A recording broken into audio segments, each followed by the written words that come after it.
제가 살면서 가장 두려워했던 때가 아마도 여러분이 지금 지나고 있는 그 시기였던 것 같습니다. 저는 그 시기가 조금 더 길었는데요.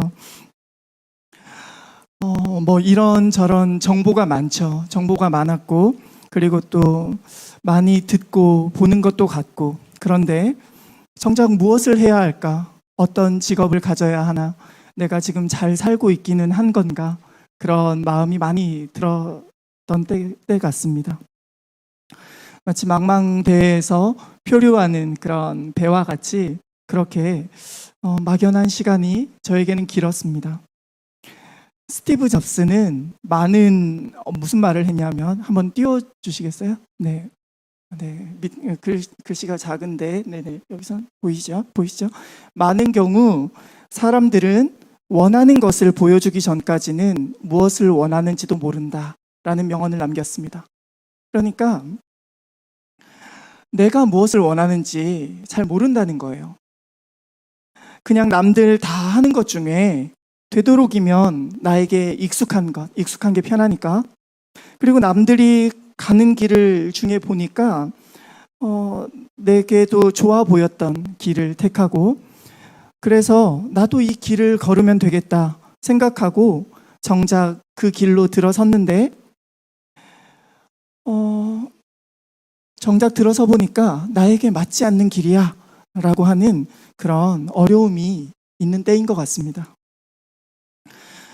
그리고 내가 원했던 길을 걸으면 다행인데, 그 대학이든 직장이든 진로의 목표를 정했는데도 불구하고 거기에 또 들어가기까지가 어렵고, 또 쉽게 정하고 쉽게 또 운이 좋아서 그 길을 가는 사람들은 또 이 길이 내 길이 맞나? 너무 쉽게 가서 그런지 몰라도 또 금세 다른 길이 보이고, 또 누군가는 어렵게 들어간 학교, 직장에서 심지어 이건 내가 생각했던 삶이 아니야, 내 길이 아닌 것 같아, 이렇게 방황을 하고, 그래서 또 다른 길을 찾기 시작하면은 그때는 또 잘 되지 않을 때가 많고, 재정이 뒷받침되지 않거나 시간을 낭비하는 것 같을 때가 많다는 것입니다.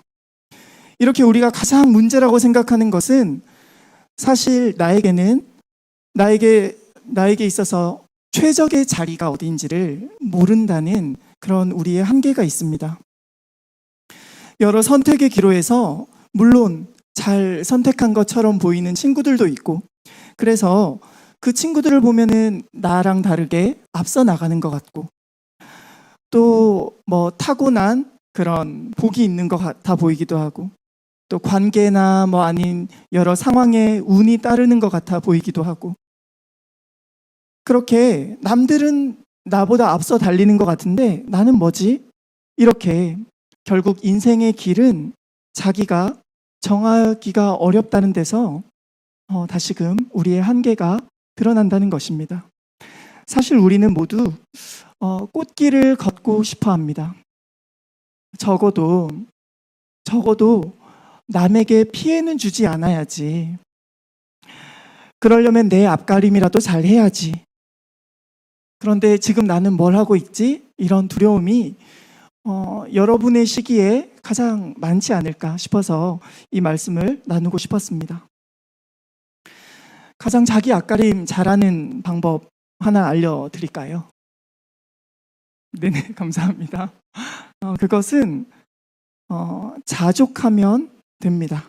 네, 우리 친구들이라고 하면 맨날 인연부 아이들 앞에서 설교를 해서 그런지, 우리 대학부 학생들이라고 부르면 될까요? 네, 우리 선생님들은 네, 노총각 유튜버 혹시 아시나요? 뭐 하는 것 같다, 뭐 이렇게 하는 그 말이 유행을 해서 이게 무슨 말인가 싶어서 다 공부하시느라고 못 보신 것 같은데, 네, 그분을 보면 이렇게 노총각 유튜버라고 있는데 그분을 보면 네, 그냥 자족하는 삶이 뭔지 이렇게 볼 수가 있습니다. 그런데 성실하고 자족하면 먹고 사는 데는 문제가 없습니다. 그런데 하나님 또한 우리에게 그렇게 그냥 너의 수준에 맞게 자족하며 살았으면 좋겠어. 그냥 거기까지가 너의 한계야. 이렇게 말씀하실까요? 그렇지 않을까요? 네, 그렇지 않습니다. 네. 성경은 그렇지 않다고 말씀해 주십니다. 겨우 자족하는 정도로 살기를 원하지 않으십니다. 맞습니다, 하나님. 하나님의 말씀에 순종해서 열방 위에 뛰어난 사람이 되려고 노력하고 싶고 또 성공도 하고 싶고 그래서 하나님의 이름에 영광을 올려드리고 싶고 세상에서 빛이 되어서 그렇게 영향력도 끼치고 싶은데 현실은 그렇지가 않네요. 심지어 기도를 열심히 하였는데 길이 열리지 않을 때가 있습니다. 기도를 열심히 하는데도 응답이 보이지 않을 때가 있습니다. 심지어 내가 중보기도를 하면 친구가 더 아프기도 하고 내 기도는 하나님이 들어주시지 않은 것 같은 그러한 때가 있습니다. 마치 광야와 같습니다. 성경은 우리에게 내일 일을 염려하지 말라라고 알려줍니다. 천부께서 너희 하늘 아버지께서 다 아신다라고 말씀해 주십니다. 이 새들도 먹이시고 들풀도 입혀주시는데 하물며 너희일까 보냐 믿음이 적은 자들아 라고 하십니다. 그러면 우리는 반문합니다. 아니요, 하나님, 그러면 제가 믿음으로 기도하면 척 들어주시든지요. 새는 먹이시는 것 같은데 저는 굶고 있는 것 같아요. 이 산을 들어서 저리로 옮겨달라. 그런 부탁은 안 드릴 테니까 제발 제가 원하는 진로의 길을 열어주세요. 그렇게 투덜대는 우리에게 오늘 말씀은 무엇을 알려주고 계시냐면은 광야 길을 걷게 하시는 하나님의 뜻에 대해서 알려주고 있습니다. 오늘 말씀을 제가 다 읽으려고 했는데 거의 중심되는 부분만 읽었는데 신명기 8장 1절을 띄워주시면 명령을 지켜 행하라. 그리하면 내가 그 맹세하신 땅에 들어가서 그러면 너희가 살 거야. 번성할 거야. 그리고 그 맹세하신 땅에 약속하신 땅에 들어가서 그것을 차지하게 될 거야. 이렇게 말씀해 주십니다. 그리고 그 명령에 대해서 요약을 하면 신명기 5장부터 나오는 10계명을 지켜라는 말씀, 그리고 가장 중요한 하나님을 사랑하라 라는 말씀, 그리고 말씀을 듣고 그 말씀을 마음판에 새기고 항상 그 말씀을 보이는 데 붙여놓고 그리고 그 말씀을 두려워하며 살아라. 즉 여호와를 경외하고 그리고 다른 신들을 섬기지 말라. 나는 내가 노예되었던 그곳에서 너를 건져낸 너의 하나님 여호와다 라고 이렇게 항상 기억하라. 절기를 지켜서 나에게 보이러 오라. 이런 말씀을 해주십니다. 그것이 명령이었습니다. 사실 이 말씀은 우리도 지금 지키고 있습니다.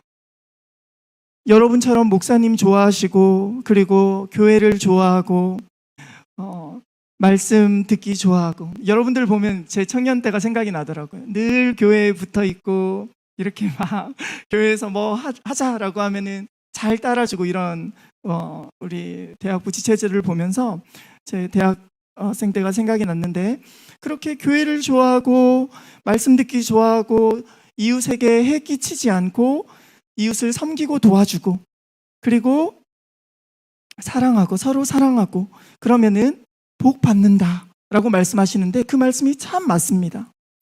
그냥 여러분들처럼 그냥 교회에서 하라는 대로 예배 잘 드리고 부모님께 효도하고 이웃을 섬기고 이웃을 섬기는 그런 교회 활동 프로그램에 뭐 아웃리치나 아니면은 뭐 그런 데 다 따라다니고 전도하고 하나님한테 하듯이 이웃에게 그렇게 함부로 하지 않고 하나님 생각하듯이 이렇게 하고 섬기면 이것만 잘해도 복 받는다고 약속해 주시고 제 친구들도 보니까 예전에 국민일보에서 이런 기사가 있었어요. 국민일보에 예전에 그런 기사들이 많았는데 리서치를 했는데 제목이 그거였어요. 소득 격차가 가장 적은 집단이 교회 공동체다. 그러니까 뭐 어떤 대학을 기준으로 해서 어떤 대학의 뭐 소득, 뭐 평균 소득, 어떤 대학 출신의 평균 소득이 어떻고, 어떤 집단을 보니까 뭐 어떤 집단의 평균 소득이 어떻고, 이런 것들을 이렇게 봤는데, 국민일보 기사에서는 어떻게 나왔냐면은 소득 격차가 가장 적은 그런 공동체가 교회 공동체다, 이런 기사가 있었어요. 거기서 리서치 연구한 결과를 이렇게 나오는데 과연 그런가, 이런 걸 생각했는데, 시간이 지나고 제가 제 친구들을 봤더니 예전에 놈땡이였던 친구, 앞길이 안 보였던 저 같은 친구, 그런 친구들이 다 자기 먹고 사는 데는 문제가 없는 그런 데까지 하나님께서 인도해 주셨더라고요. 그런 걸 보면서 그때 그 기사가 참 맞구나. 그때 그 친구들도 저처럼 어떻게 살아야 되지? 두려워하고 염려했는데 하나님께서 인도해 주시는 것을 보면서 물론 세상에서 볼 때는 교회 다니면은 상대적으로 도박 안 하니까요. 상대적으로 술 안 마시니까요. 그러니까 뭐 위험 요소가 좀 적으니까 그럴 수 있죠 라고 생각할 수도 있지만, 그게 아니라 하나님이 울타리를 쳐주셨다고 저는 믿고 있습니다. 그런데 이런 걸 보면 교회 생활만 잘해도 복 받는 것이 맞는데도 불구하고, 오늘 말씀에서 아까 그 1절 말씀에서 과연 주님의 말씀에 이 맹세하신 땅에 내가 들어가게 해줄게, 그것을 차지하게 해줄게 라는 말씀이 그냥 그것이 다일까요? 너가 그 말씀에 순종하기만 하면 이렇게 해줄게 라고 하는 그 말씀이 다일까요? 더 많은 필요한 과정이 있다는 것입니다. 그 과정이 바로 2절과 오늘 읽으신 2절과 3절에 나타나 있습니다. 그것을 제가 간단하게 2절과 3절을 띄워주세요. 요약해서 말씀해 드린다면은, 하나님께서 우리를 통해 우리에게 알려고 하신다는 것이 있다라고 하십니다. 우리를 시험을 통해서라도 내가 너희의 마음을 들여다보기를 원해 라고 하는 통과 과정이, 필수 통과 과정이 있다는 거예요. 너를 낮추시며 줄이게 하시며, 이 모든 과정, 그리고 그것을 통해서 결국은 하나님을 보여주시는 그 과정이 뭐냐 하면은, 맞습니다, 광야의 길을 걷게 하시는 것입니다. 심지어 평생의 한 반평생 동안을 광야의 길을 걷게 하시고, 결코 짧지 않은 기간을 광야의 길을 걷게 하신다는 거예요. 그 길을 통해서 낮추시고 시험하시는 과정을 보게 하시는 겁니다. 그리고 심지어 낮추시며 줄이게 하시는 과정이 필요했다고 말씀하십니다. 왜요? 하나님을 보여주시기 위해서. 그리고 심지어 신명기 8장 5절에서 6절까지의 말씀을 보시면은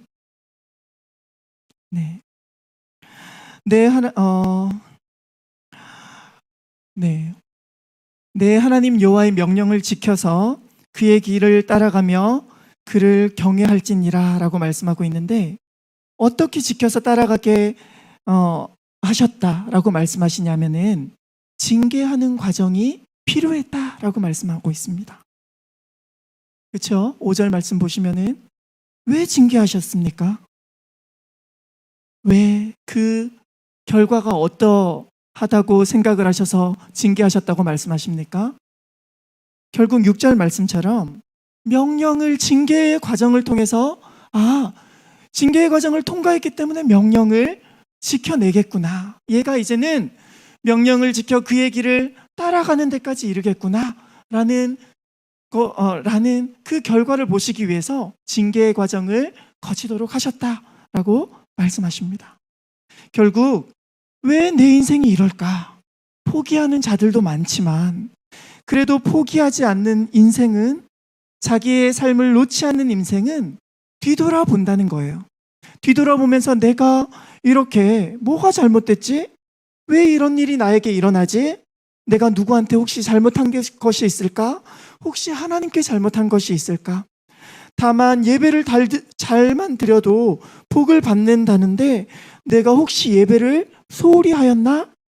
하나님을 멀리하고 우상을 찾지는 않았나? 이렇게 자기를 돌아보게 되는 시간을 통해서 심지어 답을 찾기 어렵더라도 그런 두려움을 가지고 살 수밖에 없는 연약한 시간들을 통해서 하나님께서 그것을 우리는 알지 못하지만 우리를 성장시키시는데 사용하신다는 것입니다. 결국은 광야를 지나면 그 가운데 우리가 악하게 주를 떠나기보다 허무한 시절을 견뎌내면 결국 견뎌낸 자가 우리는 그 시간을 왜 견뎌야 되는지 알지 못할 때에도 그것을 견뎌냈을 때 우리에게 마침내 복을 주신다는 겁니다. 그 시간을 통해서 우리는 그냥 허무하다라고 생각하실 수도 있지만 꼭 그 시간이 필요하다는 것입니다. 누가 그랬습니까? 종살이로, 감옥살이로 허무한 시간을 보낸 요셉과 같이 광야에서 40년간 한때는 왕자였으나 이제는 떠돌이로 도리어 신분을 숨겨야 했던 모세와 같이 언제 목숨을 잃을지 몰라서 기름 부음을 받았지만 항상 목숨의 위협을 받고 도망쳐 다녔던 너무나도 무능하게 느껴졌던 다윗처럼 마치 그들 모두는 자신의 잘못인 것 마냥 내가 길을 잘못 선택했구나 이렇게 자책했던 자들로 나의 무능함을 깊이 발견했던 자들이 하나같이 그 시간이 지나서야 이게 은혜였구나 라는 것을 발견했다는 거예요. 그렇게 연단되었던 자들은 한결같이 무엇을 느꼈냐면 내 힘으로는 살 수 없구나. 그때 길을 열어주셨던 분이, 나를 지켜주셨던 분이 하나님이셨구나. 그렇게 하나님이 어떤 분이신가에 대한 하나님에 대한 깨달음이 그들에게 있었다는 겁니다. 무슨 시간을 통해서요? 광야의 시간을 통해서요. 그들은 하나님을 만났던 것입니다. 결국 그렇게 하나님께서는 마침내 그들을 어떠한 땅으로 광야의 길을 걷게 하시고 나면 어떤 땅으로 인도하시는지 우리 한번 살펴보신다면 신명기 8장 7절에서 10절까지의 말씀을 보시면은 내 하나님 여호와께서 이제 너를 아름다운 땅에 이르게 하실 거야. 그곳은 막 이렇게 좋고 넘겨주세요. 좋고 이렇게 그때서야 내가 먹어서 배부르고 내 10절 말씀 보시면은 내 하나님 여호와께서 옥토를 내게 주셨으므로 말미암아 감사합니다 하나님 찬송하리라 라고 말씀해요. 네, 그곳에 다다르면 광야를 걸었던 사람, 내 무능함을 심지어 나는 그냥 허무한 시절만 지난 것 같은데 하나님은 나에게 이렇게 갚아주시는구나. 내 노력한 것이 아닌 것으로 갚아주시는구나 라는 것을 발견한 사람은 그때서야 비로소 무엇이 진짜 감사인지, 무엇이 진짜 은혜인지를 깨닫게 된다는 거예요. 그러면서 내 노력이 아니었습니다. 다만 주께서 나를 불쌍히 여겨주심 때문입니다. 내 공로가 없습니다. 주께서 하셨습니다. 그런데 그렇게 기뻐하며 찬양하는 것이 늘 이어질까요? 네, 아닙니다. 네. 전적으로 주를 위해서 그때부터 늘 살아가게 될까요? 그것도 아닌 것 같습니다. 오늘 신명기 8장 12절부터 14절까지의 말씀을 보시겠습니다. 하나님께서는 이것을 알고 계셨어요. 야, 그렇지. 너가 그렇게 기뻐하는 거 나도 함께 기뻐했어. 너가 그렇게 내가 전쟁에서 승리하게 하는 것, 성취하는 것 나도 함께 기뻐하였다. 그런데 너는 이렇게 될 거야. 자, 12절 말씀부터 다시 제가 읽어드릴게요. 너가 먹어서 배부르고 아름다운 집 짓고 너가 노력하지 않은 것을 가지고 그냥 가난 땅에 들어가서 여리고성에 들어가서 그들의 성벽을 너가 그냥 들어가고 그 집을 들어가서 너 거 아닌 그 잘 지어진 집으로 너의 집을 삼고 그 풍성한 곡식들 네가 먹고 소와 양이 번성하며 은금이 증식되며 소유가 다 풍부하게 될 때에 넘겨주세요. 내 마음이 교만할 거야. 너의 하나님 여호와를 잊어버릴까 염려하노라 라고 하나님께서 말씀하시는 거예요. 그러면서 다시금 말씀하세요. 너는 종이었어. 다만 내가 너를 사랑해서 너를 택하였어 라고 말씀해 주시는 거예요. 하지만 너는 아니요, 내 능력과 내 손의 힘으로 이 재물을 얻었어요 라고 말할 것이라 라고 그들의 미래에 대해서 알려주세요. 이러할 때 무능한 자조차, 전적인 하나님의 은혜를 경험했던 그 사람조차 올챙이 적을 기억하지 못하고 이거 내 힘으로 이룬 거야 라고 한다고 말씀은 하나님께서는 알려주고 있습니다. 그렇다면 하물며 무능한 시간을 지나지 않았던 자는 얼마나 더하겠습니까? 그냥 길이 잘 풀렸던 사람, 그냥 이것이 나의 노력으로 내가 다 이루었지 라고 생각하는 사람은 무능한 시간을 보내었던 자조차 그 땅에 들어가게 될 때 이거 내 거예요, 이거 내가 노력한 건데요, 내가 전쟁에서 싸워서 승리한 거예요 라고 할 텐데, 심지어 그 어려움을 거치지 않고 물론 내가 노력한 대로 다 이루어졌던 사람들은 얼마나 더 하겠습니까? 그 교만이 얼마나 더 하겠습니까? 아마도 저는 그렇게 생각했어요. 예수님이 부자가 천국에 들어가는 것이 어렵다. 얼마나 어렵냐 하면은 낙타가 바늘길을 통과하는 것보다 더 어려워 라고 하신 말씀이, 다만 하나님보다 물질을 우선시 삼기 때문에 어렵구나, 그것이 아니라 그런 문제도 물질을 주인 삼고 의지하는, 하나님보다 더 우선시하는 그런 문제도 물론 있겠지만 그 근본, 그 마음을 들여다보면 그 자리에 자기가 왕이 되어 있기 때문이에요. 나 잘났어. 내가 노력해서 이거 이룬 거야. 저 사람들은 바본가 봐. 왜 저렇게 살지? 성실하지 않았나? 뭔가 죄를 지은 게 있나 봐. 왜 저렇게 사는 거야? 라고 하는 그 교만이 사실 은혜의 모든 길을 차단하는 거세요. 그 사람들은 하나님을 만나기가 너무 어려워요. 왜? 자기의 길이 잘 풀리고 있기 때문에. 제가 예전에 그 생각을 했던 적이 있어요. 우리 손유슬 목사님이랑 한번 이렇게 대화를 나누다가 목사님, 저는 그냥 대학 갈 때 하나님께서 은혜로 점수를 잘 주셔가지고 수능 점수를 잘 주셔서 저는 그때 이후로는 나한테 이런 성적은 없다, 내가 이걸 잘 붙잡아야 되겠다, 그렇게 해서 그때 당시에 옛날 영화예요. 일본 영화 중에 철도원이라는 영화가 있었어요. 거기에 그냥 뭐 영무원이 있고 뭐 이런 내용이었어요. 잔잔한 영화였어요.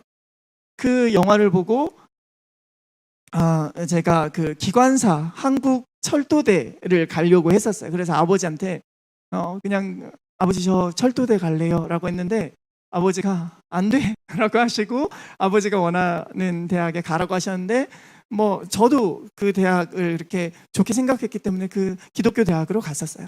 그런데 그 이후로 삶이 어려워질 때마다, 학비를 대기 힘들고 광야의 기간이 길 때마다 저는 어떤 생각을 했냐면은 그때 내가 갔어야 해. 내가 그때 한번 수능 점수 잘 받은 거 가지고 기회를 놓치지 않았어야 돼.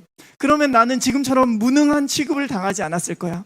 내가 그때 갔었어야 돼. 심지어 아버지가 어떻게 했냐면은, 아버지 친구 목사님들 자제 중에 서울 지하철역에서 지하철 공사에서 그 영무원, 아니 기관사를 하는 그 친구가 한번 아버지한테 인사를 드리러 온 적이 있어요. 너무 부러워하시더라고요. 그래서 아버지에게 조금 원망 섞인 그런 마음이 있기도 했었는데, 그렇게 자기의 길이 잘 풀렸다면 내가 예전에도 서원했고 아버지가 서원해서 나왔고 이러한 길을 돌고 돌아서라도 왔을까? 그런 내가 이 자리에 있는 것이 여러분에게 유익인지 해인지는 잘 모르지만 죄송하지만 네, 그렇지만 내가 이렇게 그것을 떠나서 내가 이렇게 하나님을 만날 수가 있었을까? 나 같은 사람이 이런 생각을 할 때면은 그 길을 선택했으면 난 절대로 이 길을 가지 않았을 거야. 다시 왔다가도 조금이라도 사역이 힘들고 이랬으면은 돌아갈 때가 있으니까 나는 그냥 돌아갔을 거야. 언제든지 돌아갔을 거야. 이런 생각을 하는 거죠. 네, 너무 말이 길어졌는데 네. 결국은 네. 그 광야의 길을 걷던 사람은 죄 짓지 않으려고 경외하려고 노력해 보았는데도 안 되었던 사람, 도움을 구하지만 아무런 도움도 받지 못하였던 그러한 자는 결국 나는 무능하구나, 나 같은 인생을 돌아볼 사람이 없구나, 참 비참하구나, 하나님조차 날 외면하시는 것 같구나, 그러나 너무나도 절박하여서 주님, 개들도 주인의 상에서 떨어지는 부스러기를 먹나이다, 나를 그냥 좀 불쌍히 여겨주세요. 네, 이렇게 네, 자기의 마음이 정말 바닥까지 내려가 본 사람이 그때서야 진짜 구원을 맛보게 된다는 것입니다. 왜 그렇습니까? 자기 힘으로 살아보려고 했는데 안 되었던 사람이 하나님을 만나게 되는 것입니다. 예수님이 만나주셨던 자들은 성경을 보면 한결같이 그런 자들이었음을 알 수가 있습니다. 그러하기에 심지어 우리 주변을 보면 부자인데도 낙타가 바늘기로 들어가는 것보다 어렵다는, 천국에 들어가기 어렵다는 그 부자인데도 하나님을 만난 사람은 그 사람을 잘 들여다보면 못 일어나는 병에 걸렸었거나 진짜 벼랑 끝까지 가보았거나 아니면은 그와 반대로 타락함의 끝까지 가서 그 허무함을 맛보았거나 가정이 해체되었거나 아니면은 진짜 더 열심히 노력해봤는데 더 높은 하나님을 발견했거나 그렇게 어떠한 것을 느꼈던 자가 정말 잘 나감에도 불구하고 하나님을 만난 사람은 그 자리에서 무엇을 느꼈던 자일까요? 맞습니다. 나 무능하구나. 세상적으로 이런 거 저런 거 이루어 보았는데 이거 이루어 봤자 손에 쥔 게 모래알갱이 같이 빠져나가는구나. 나는 전적으로 무능한 자이구나. 그것을 깨달은 자가 그때서야 하나님, 이런 나도 이제껏 기다려 주셨군요, 그렇게 돌아오게 된다는 것입니다. 탕자처럼. 우리는 보통 탕자를 생각할 때 나 탕자였어, 하지만 이제 돌아왔어, 이렇게 이야기를 하지만 보통 탕자라고 자신을 칭하는 사람들을 봐도 웃긴 거는 아버지가 재산을 좀 쥐어주면은 다시 탕자의 길로 들어서는 것을 저는 참 많이 보았습니다. 심지어 제 고향 교회는 이렇게 말하는 형님도 계셨어요. 나는 돈이 생기면은 유흥에 쓰기 때문에 이렇게 거지꼴로 사는 것이 나아. 이렇게 그게 할 소리입니까? 네, 그렇게 말하는 형님도 계셨어요. 그거는 그냥 돌아온 탕자가 아니라 아버지 집 앞에 거지로 사는 것입니다. 하나님을 진짜 체험한 광야의 길이 아닌 것입니다. 광야의 길을 잘못 걸은 것입니다, 그 사람은. 그러나 자녀로 받아주신 것이 너무나도 감사했던 사람이 있습니다. 그 사람은 누구냐면 사도 바울입니다. 심지어 가시 박힌 삶을, 그 광야의 삶을 유익으로 여겼던 자가 있습니다. 그렇게 가시를 빼달라고 기도했을 때 너는 나만 바라봐라. 그것이 내가 너를 늘 광야 가운데로 인도하는 것처럼 느껴질 거야. 무능한 모습으로 이끌 거야. 하지만 그것이 너에게 은혜다 라는 것을 깨달았던 자가 있습니다. 바울도 자신의 광야길을 지날 때 주님, 누가 이런 초라한 제 모습을 보고 누가 나의 말에 귀를 기울여 줄까요? 나를 왜 이렇게 초라하게 만드십니까? 나를 복음 증거를 해야 되는데 왜 내 모습에 허덕이게 만드십니까? 그렇게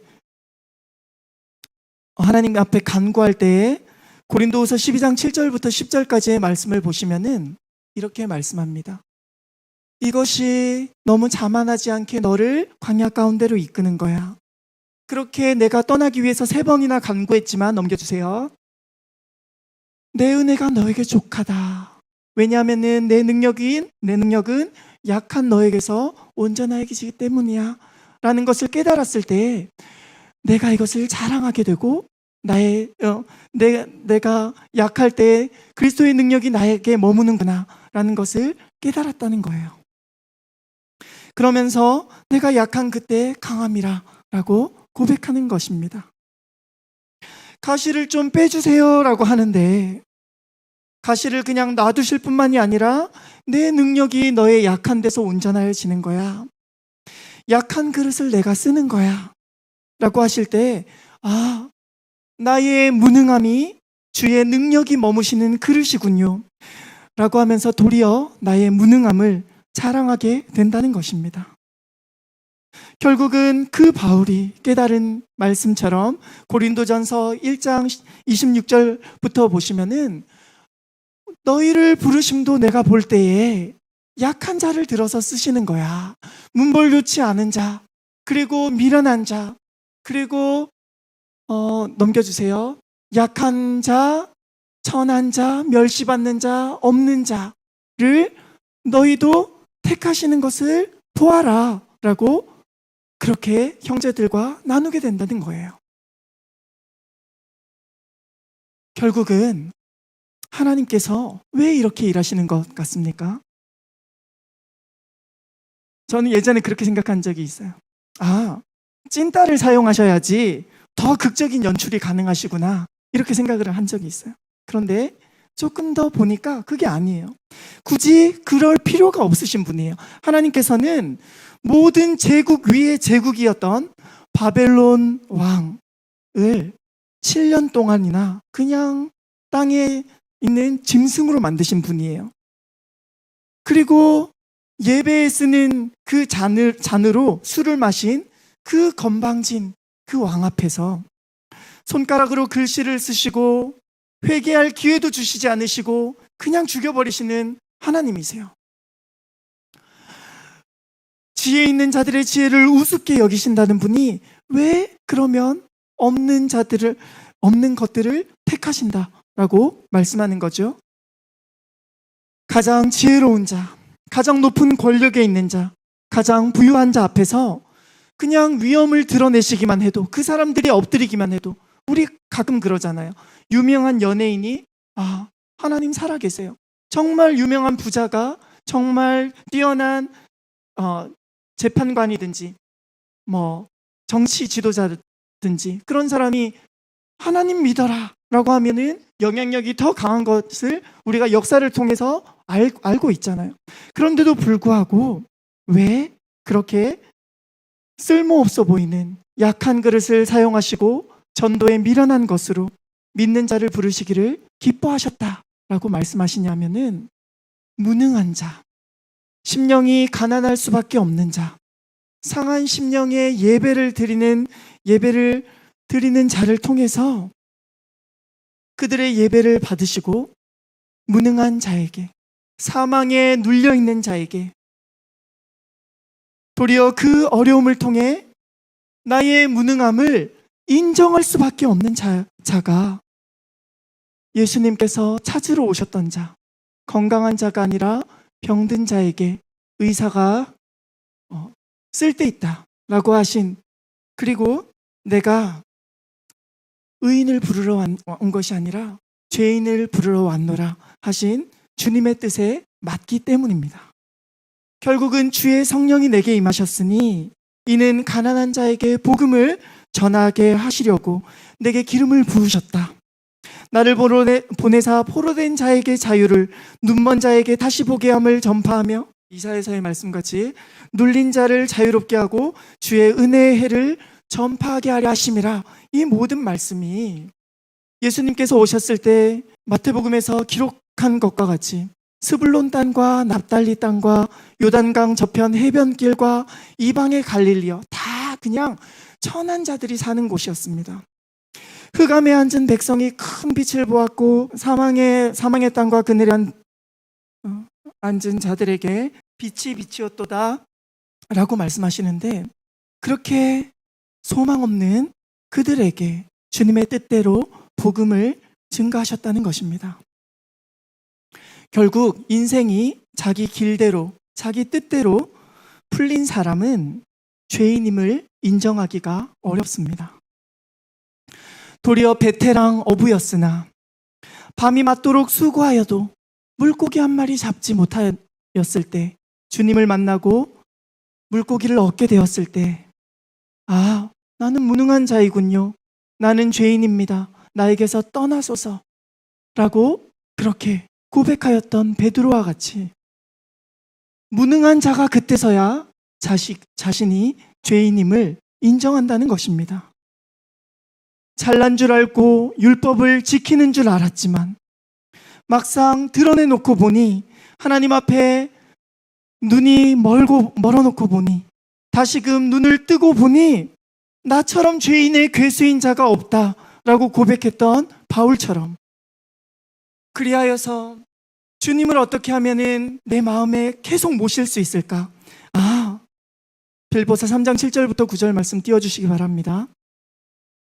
어떻게 하면 주님을 계속 내 마음에 모실 수 있을까 싶어서 내가 가진 모든 것들을 배설물로 여겼던 사람, 내가 가진 줄 알았던 그 모든 보물보다 주님을 택하기 위하여서 그 보물을 배설물로 여겼던 자가 이것을 깨닫고 나니까 나는 내 안에서 주님이 온전하게 되기 위하여서 내가 매일 죽습니다 라고 하는 것을 자랑으로 삼는 자가 되었다는 것입니다. 고린도전서 15장 31절 말씀 띄워주시기 바랍니다. 그렇게 무능한 나에게 하나님의 은혜가 부어짐을, 그렇게 무능한 시절을 지나며 맛본 자는 무능함의 시간을 인내로 견뎌내게 됩니다. 누구와 같이요? 요셉과 같이요. 마지막으로 시편 105편 말씀 보시겠습니다. 그가 한 사람을 앞서 보내셨으며, 같이 읽겠습니다. 요셉이 종으로 팔렸도다. 그의 발은 착고를 차고 그의 몸은 쇠사슬에 매었으니 곧 여호와의 말씀이 응할 때까지라.